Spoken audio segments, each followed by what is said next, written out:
What up, y'all? I'm Steve with Elev8, and we have a really exciting Elev8 tonight with BioHazCreations. Man, this guy has some really cool stuff going on, and he just does a lot of cool stuff. He's just a creator. I'm really excited to get into this. Really quickly, I want to mention we have a really awesome Elev8 Ambassador program. It's geared for Elev8 dolls and Elev8 gents to help build our Elev8 brand of life. As well as you can earn credits and all kinds of stuff. Also, check out Elev8 Veterans. It's our 501c3 where we get to rehabilitate and reacclimate veterans into society with some alternative therapies. Anyways, let's go hang out with BioHazCreations. Well, welcome to Elev8. We got BioHazCreations here, and thanks for joining us. Thanks for having me. So my first question is, how did you get into this crazy glass game, man? Oh man, I've always had a fascination with glass ever since I was a kid. You know, I remember watching the glass blowers at the state fair at Knott's Berry Farm or down in Baja making little figurines with fire and glass, and I just thought it was the coolest thing. You know, so ever since I was little, I've always liked glass in general. I didn't get into it until about 2009, though. You know, I did a lot of other things. I've been creating since '99. That's when BioHazCreations was first established. Mm-hmm. But I didn't really get into glass until 2009. I took an intro to glass art class at a community college. You know, we did some fused glass, some stained glass, made some lampwork beads, did a little sandblasting, and I was hooked. You know, I didn't know what to make. I didn't know what I was gonna make, but I knew that's what I wanted to do. So I actually took out a little loan out of my retirement at work, and I bought a kiln, I bought a torch, bought sheet glass, bought, you know, just a little bit of everything, and I've been at it ever since. So it sounds like you're doing all kinds of stuff, soft glass and borosilicate. I do stained glass, fused glass, sandblasting. I do graphic design. I started doing screen printing, dye sublimation. You know, I have a lot of hobbies. I stay busy. Right. You know, it's not just glass. I like to be able to do pretty much whatever I want in the studio. As far as promotional things, I like to do things in-house as much as possible, as opposed to, you know, you're paying somebody else. You're a creator. That's what it comes down to. I like to create, whether it's glass or any other media. You know, I started dabbling into chainsaw carving a few years ago. Oh, wow. So that's something I'd like to explore a little bit more. So, you know, just anything that involves creating, I just like to make stuff, man. Hell yeah. That's nice, man. So how did you actually get your glass name? It sounds like you started BioHazCreations as a project earlier and just it morphed into it, I guess. It did. Well, back when I started creating, what I first got into was graphic design and screen printing and desktop publishing. So my senior year in high school, I spent first half of the day in the graphic shop. I spent the second half of the day doing my externship for medical assisting phlebotomy and later EMT in ER. Right on. So from the very beginning, when I was creating, I was also working in the medical field, you know, dealing with potentially biohazardous materials. So biohazardous, I like to create. And that's kind of how it came together, BioHazCreations. Well, that's really awesome. Up until about a month ago. No worries. Up until about a month ago, I was in blood banking for the last 21 and a half years. You were in what? Blood banking. Oh, well, that's where you're gathering people's blood, I assume, right? Yeah, I worked for a Southern California-based not-for-profit blood bank. We provided blood to over 80 hospitals in the Southern California area. You know, I did that for 21 and a half years. You know, it was a really fun job. It's a fulfilling job. I mean, you are literally helping save lives in the true sense of the word. Right. You know, but as of 4 weeks ago, actually, I left that role to be able to pursue creating full time. Nice, man. Well, props to that and congratulations. So even despite having a full-time gig for the last 21 and a half years where I was on call 24/7 for 16 of those 21 years, you know, I've still managed to keep everything else going, keep glass going, keep creating.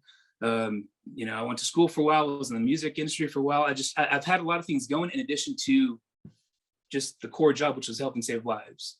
Right. You know, that was a lot of fun. You know, it was very fulfilling for a long time. It helped support my habit, my glass habit, my cannabis habit, you know, all my habits. Mm-hmm. And now I'm finally at a point where I think I feel I can create full time and kind of support myself and do what I got to do for me. You know, after 21 and a half years of helping other people get another chance at life, another chance at tomorrow, taking a little time for me, you know, a little self-care, spend some time with my loved ones and just do what I want to do and be happy.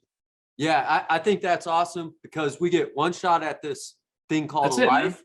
Man. And, you know, we all get to make our choices. We can bitch and cry about what happened, but we made those choices. And I know things happen, but Right. we all got to keep getting through it. And I love what you're doing, man. That's awesome. You know, it's not all been fun and games. There's been, you know, we all go through our struggles, ups and downs, but I've managed to kind of keep myself motivated, keep myself going because, you know, I don't know where I'm going, but I just know I'm having fun on the way there. You know, I've met some amazing people through the glass community, through the cannabis community, just some of the most genuinely awesome, caring, and happy people are people that are creating, that are doing what they love doing, you know, and I was kind of stuck. You know, they say you either hustle 24/7 or you work 9 to 5. I was kind of stuck in between. You know, I was working 10, 12 hours, 14 hours a day sometimes, come home, hit the torch at the studio. And what I was sacrificing was sleep. I was sacrificing my health to try and keep things going, you know, and it's exhausting, man. You know, a couple times a month, I'd be up 36 to 48 hours straight, and then I'd sleep for 12 just to be able to get caught up. People, you know, I've said that before when I first started my business. You know, I've done 48-hour days, and they're like, blah, blah, blah, blah. It's like, no, motherfucker, you don't sleep. Yeah. You keep going through it.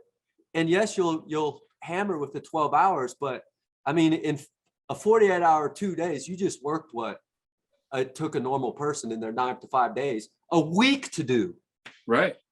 And so you can build your skills, you can move forward, and it's how a hustler has to live, I think.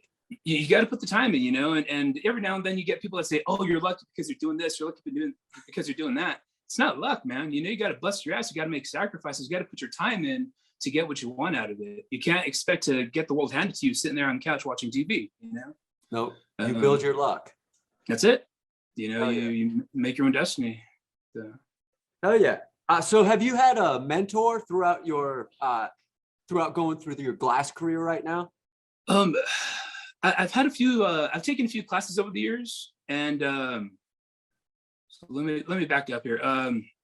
So again, I first started getting into glass around 2009, but for the first few years, I really focused a little bit more on soft glass. A lot of stained glass, a lot of fused glass, a lot of sand carving, and then I really started hitting the torch really hard around 2004. Okay. Sorry, 2014. I almost got married in 2013. I dodged that bullet, and I was able to just focus all my energy, all my passion into blowing glass.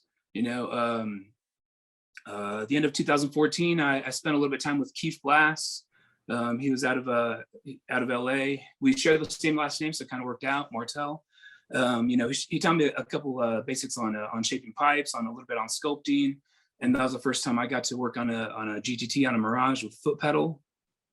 The foot pedal is real nice. It feels like it's a game changer. Absolutely. You have to have it. I feel like yeah. Prior to that, I'd been working on a Nortel Major with a Surface Minor, and then I eventually got my Mirage about a year later. In 2015, I flew out to New Jersey to take a class with Roger Paramore. You know, going over hollow form, goblets, flame dynamics. I met my buddy Drew Downs there. He was also helping coordinate the class. Old school Drew. He's been a great friend. Actually, he's been a great mentor, great friend, and a booth partner in Vegas for the last couple of years, last 6 years. Nice. You know, he's just a great friend, somebody that I've really connected with, and we've built a bond with glass and outside of glass. So it's been a lot of fun. I picked up some old school fume techniques from him, some old school shaping. You know, he's been blowing glass since '94, so it was nice to be able to kind of pick his brain and get some of the progression over the years, some of the changes in the industry. 2016, I drove out to Indiana to the glass park to take a glass with Kabuki. Oh, nice. 2017, I took a class with Doghouse Glass doing sculpting, and he's just a great guy. You know, yeah. Talking about life in general. 2017, I went out to Melt, so I got to see a plethora of glass blowers, just amazing artists out there. 2018, I took a class with he was going by Prince Harry Glass. Now he's a Gymnasium on some scientific glass techniques. Okay. And I've taken some classes with Ray Villafane, the godfather of pumpkin carving, on pumpkin sculpting and potato carving. Yeah, I've seen that. I've like I said, I like to create, man. So I wanted to get since I got into the game a little bit later, I was able to kind of travel around, take some classes on the different basics, you know, marbles, hollow, kinetic sculpture, things like that. So now it's a matter of me putting all the knowledge that I have, bringing it together and making some cool shit. Yeah, it sounds like you just dove in there and just went out exploring, finding what you needed, but you're a creative guy, so what do you expect? Where do you get your inspiration and creativity today? Oh, you know what? That's actually one of the things that I don't have a good answer for. It just, sometimes things just come together, you know. What I need to get better at is trying to sketch out an idea and then bring it to life. That's one of the things that I've not been real good at. I usually kind of fire up the torch and things just kind of come together, you know. I'm guilty unless of that. I'm working on, yeah, unless I'm working on an order, working on something specific. Like even the pieces that you have in front of you for the wand, the cap, and the knob. I want to incorporate some eyeballs in there, but as far as everything else, it kind of came together as I was working on it. Yeah, I think it came together well. I love how you did that looking on it. It's a straight on eyeball. Like, yeah, it came together well. But outside of that, you know, I also do a little hiking, do some fishing, you know, try and spend some time out in nature. I live in the mountains in Southern California. Nice. So I do try and get out and just enjoy nature, man, get back to basics. Hell yeah. Hell yeah. What's your preferred style or technique that you just absolutely love? There isn't really anything that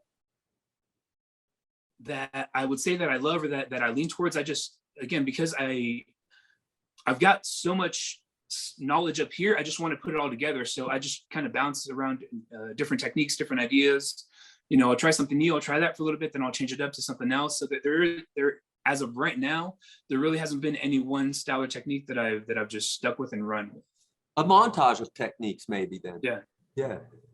What are your favorite items to blow? Pipes, pendants, rigs?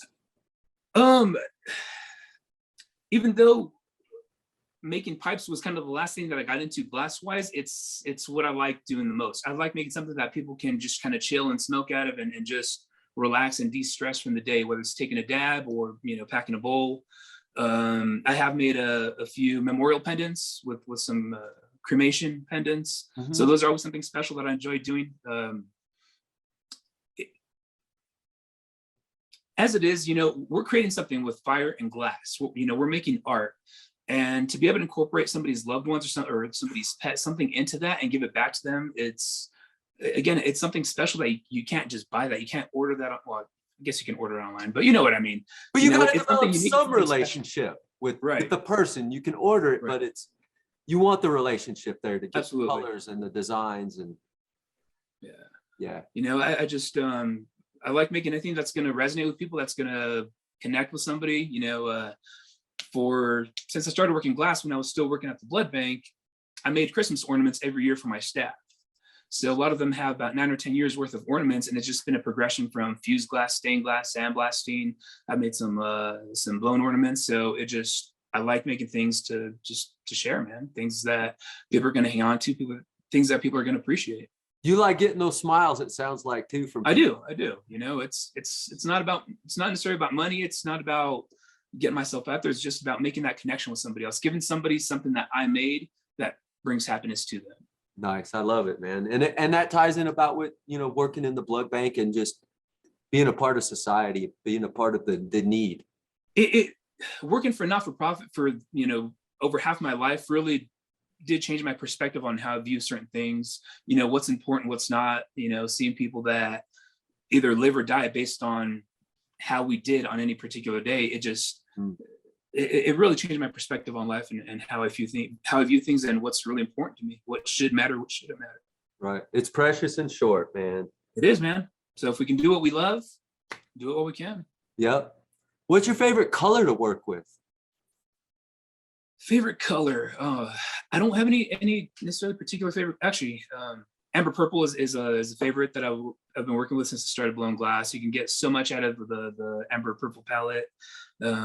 Aside from that, you know, I try to incorporate some UV colors, some CFL.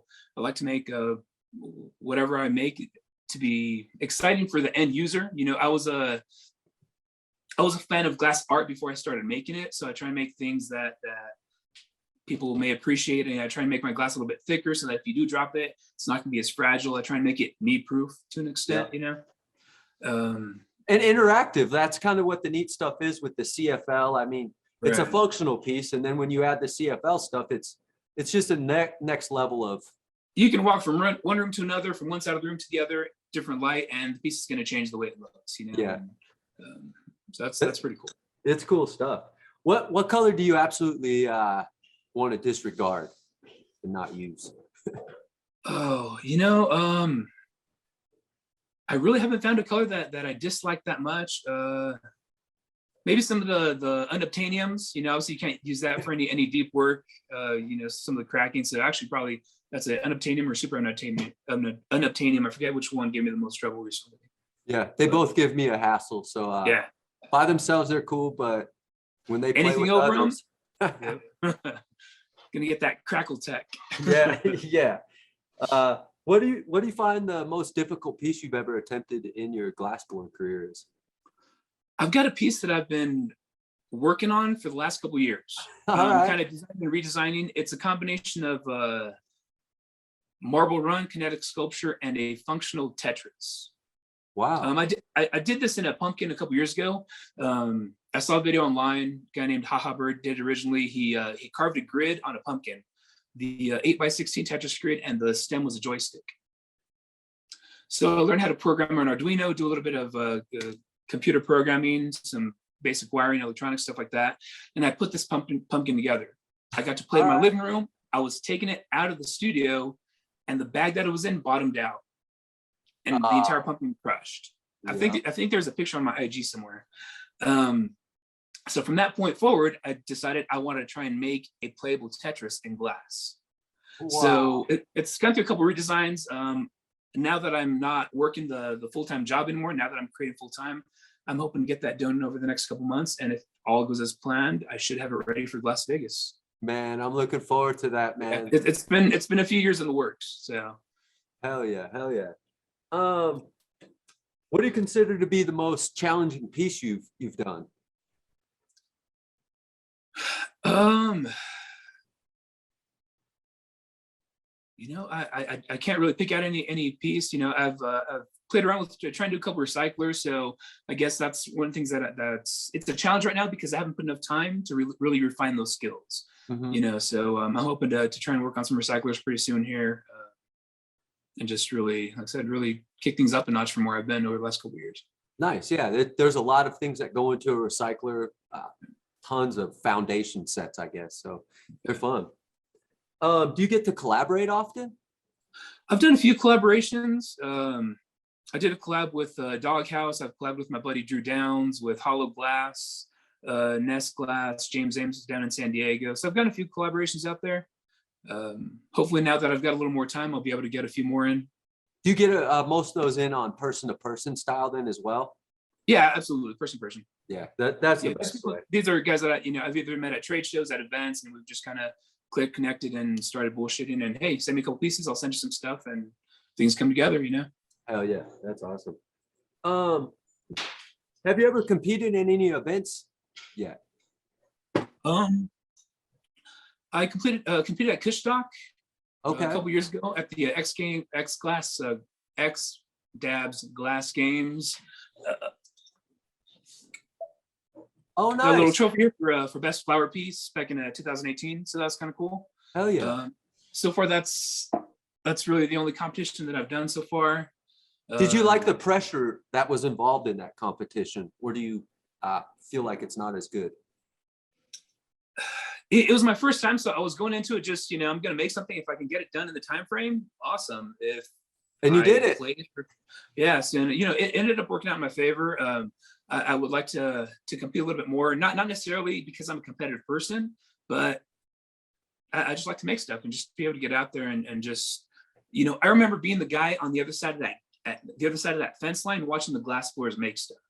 And I thought it was the coolest shit just to stand there and watch. So having other people come up to me and be on this side of it and be able to answer their questions, maybe provide some inspiration, some guidance, anything I can do to help pass it along to somebody else, I'm all about that. It's that smile you're looking for again.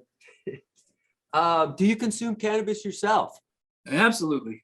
Do you prefer the flower, concentrates, edibles, or do you just love the whole plant?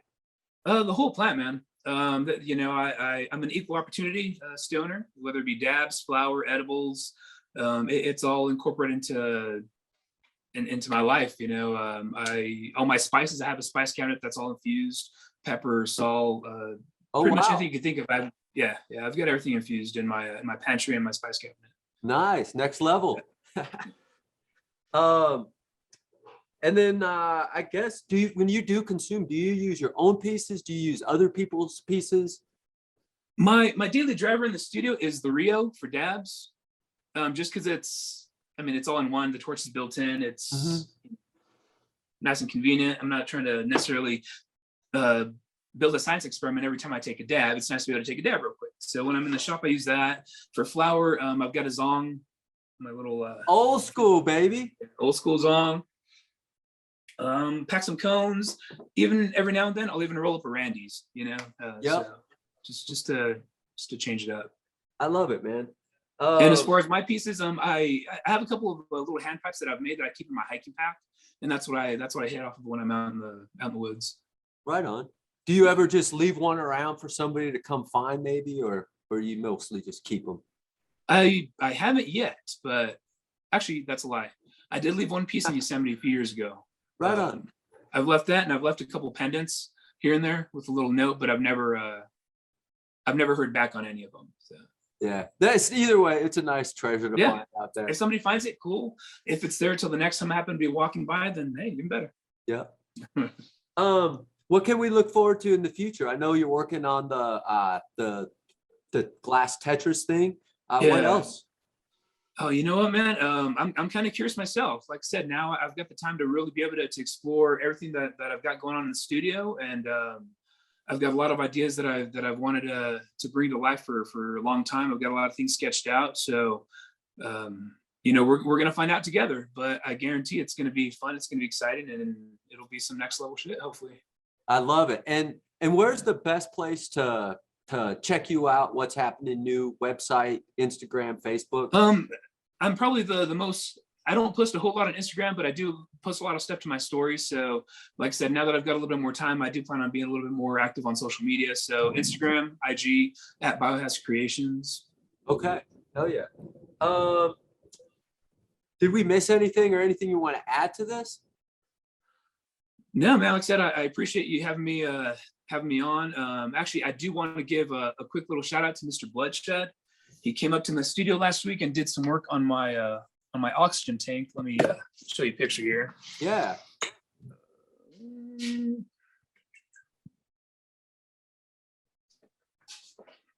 Oh, that's nice. Yeah.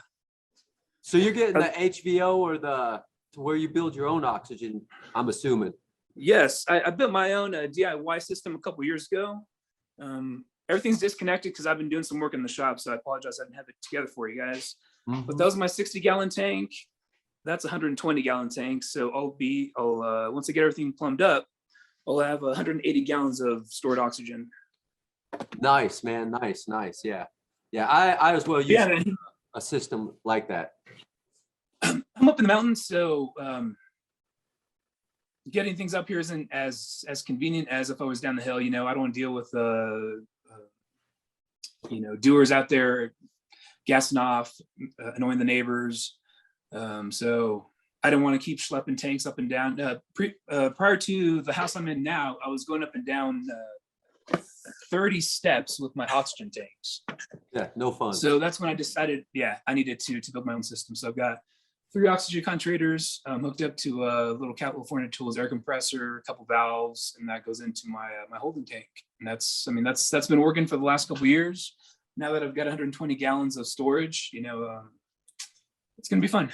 Hell yeah, that's awesome, man. That's awesome. And it sounds like there, no pressure, no diamonds. Being in the need that you're away from the oxygen, you went for your own system. And the reality is, like, it's so much better for the environment. It's so much more affordable. Great job on that. Yeah, thank you, man. Yeah, and you know, the HVO, the oxygen frog, I mean, those are great systems. I just didn't have the cash on hand to be able to spend on it, so I started piecing my own system together, and it's been working for me pretty well so far. So no complaints. And I'm sure if people went down and looked for the same stuff, they can find that information on the internet. Maybe they could hit you up if they were looking for something and you could guide them. Yeah, they can hit me up with any questions. I got most of my information from some of the groups on Facebook. There's some information on, I think, on Torch Talk, and there's some oxygen concentrator groups on there. So there's the information is out there. But yeah, if anybody has any questions, they can reach out, and I'll help out however I can. Well, thanks a lot for sharing that oxygen system with us. That is badass, and I think everybody should go towards that route if they can. It's just a great route. I mean, it's not as hot as liquid oxygen, I will say that, but you're making your own oxygen. That's right. So, well, BioHazCreations, it was a freaking honor to sit here with you today. And man, it was great. Good chatting with you too, man. I appreciate you again. Thanks for having me on the show. And like I said, I'll be piecing my studio together over the next few days so I can get that diffuser out to you early next week, man. I've already got the idea for it. I just got to put it together. So. Well, I'm excited, and thanks again for that as well. Yeah, that was super awesome. Super cool cat. It's just an honor to hang out with him, and just super honor as well that he joined with the Elev8 Glass Open. Super cool. So make sure you go check him out, follow him. Got a lot of cool stuff. I'm excited about the Tetris thing coming up. Super awesome. Really quickly, I want to say we need your help. We're looking for Elev8 ambassadors. You can be an Elev8 doll or an Elev8 gent. It's a super cool ambassador program. It's a direct to marketing thing. It's not a pyramid thing. There's only one level below you.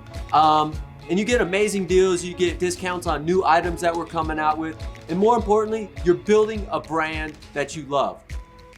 Also, we have Elev8 Veterans. It's our 501c3. You need to check that out if you want to help some other people out there who have given the opportunity to help us. I don't know how I said that right, but either way, it's a win-win thing. So make sure you check it out. You can check it out at elev8veterans.com. And there's a lot of cool things there you can do. You can just donate money. If you're a blower, you can maybe donate some glass and help us out. Or you can purchase some things and some of your money goes there. Or just say hi, what's up? Anyways, peace out, Elev8, mind, body, spirit.